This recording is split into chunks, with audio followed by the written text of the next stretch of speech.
Olá! Sabe, existe uma história que os nossos ossos contam, uma história bem silenciosa sobre a estrutura que nos mantém de pé. E a gente só descobre essa história se olhar bem de perto, muito antes de qualquer sintoma aparecer. Vamos começar a desvendar isso?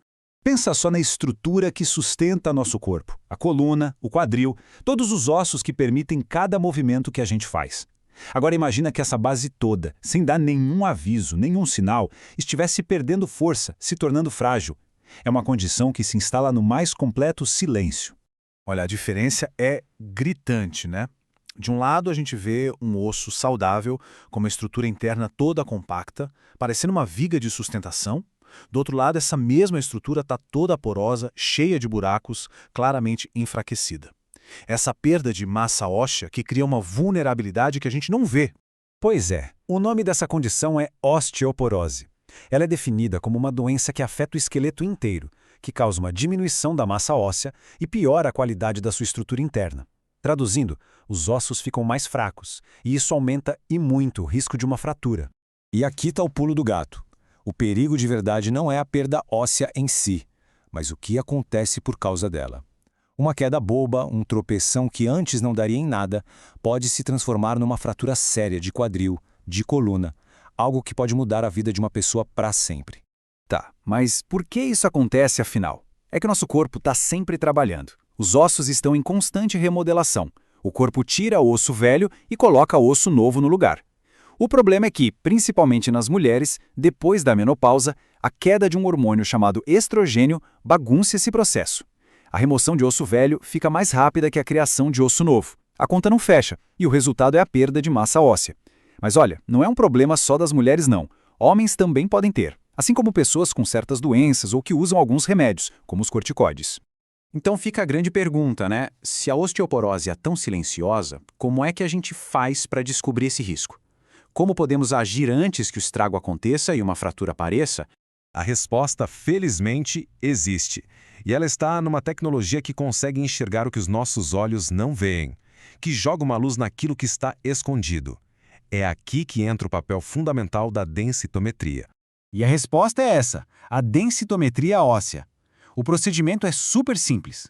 A pessoa deita numa maca, bem confortável, enquanto um scanner passa por cima do corpo.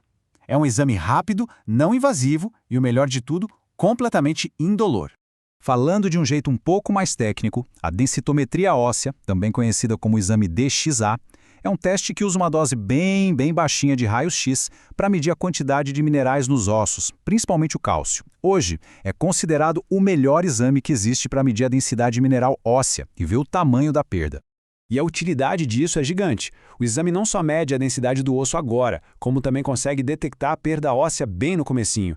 Com esses dados em mãos, o médico consegue diagnosticar a osteoporose, calcular a chance de uma fratura no futuro e, caso um tratamento seja iniciado, ele pode acompanhar para ver se está funcionando. É uma ferramenta poderosíssima de diagnóstico e principalmente de prevenção.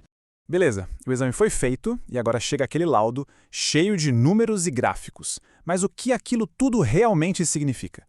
Vamos agora decifrar esses dados para entender como se chega no diagnóstico. Dá uma olhada nesse exemplo de laudo. Eu sei, à primeira vista pode parecer meio intimidador, né? Um monte de gráfico, números... Mas calma, vamos focar na informação que é a mais importante de todas aqui. O resultado principal é o chamado T-score. O que ele faz é bem simples. Ele compara a densidade óssea da pessoa com a de um adulto jovem e saudável. Se o T-score dá menos 1,0 ou um número maior que esse, a densidade óssea é considerada normal. Se o resultado fica entre menos 1,0 e menos 2,5, isso indica osteopenia, que é uma baixa massa óssea, um sinal de alerta. Agora, um T-score de menos 2,5 para baixo já confirma o diagnóstico de osteoporose. É uma escala bem clara e direta. Certo? Agora que a gente já entendeu o problema e a ferramenta para diagnosticar, vamos para a parte prática. Quem deve fazer o exame? Quando e como se preparar? Esse aqui é o nosso guia rápido para a saúde óssea. Então, para quem esse exame é indicado? As diretrizes são bem claras. É super recomendado para mulheres que estão perto da menopausa, durante ou depois dela. Também é muito importante para pessoas que usam certos medicamentos por muito tempo, como os corticoides, ou para quem tem alguma doença que a gente já sabe que causa perda óssea. Ficar muito tempo imobilizado também é um fator de risco. E em casos bem mais específicos, até crianças podem precisar do exame para acompanhar o desenvolvimento ósseo. E a preparação não podia ser mais fácil. Não precisa de jejum, nem de dieta especial. A única regra principal é dar uma pausa em suplementos que tenham cálcio umas 24 horas antes. Também é muito importante avisar se existe qualquer chance de gravidez e se a pessoa fez algum exame com contraste ou de medicina nuclear recentemente. Fora isso, é só chegar e fazer o exame. No final das contas, tudo se resume a isso. Fazer uma densitometria óssea não é só sobre diagnosticar um problema, é sobre ter conhecimento. E com esse conhecimento em mãos, é possível agir de forma proativa para proteger a saúde dos ossos pelo resto da vida.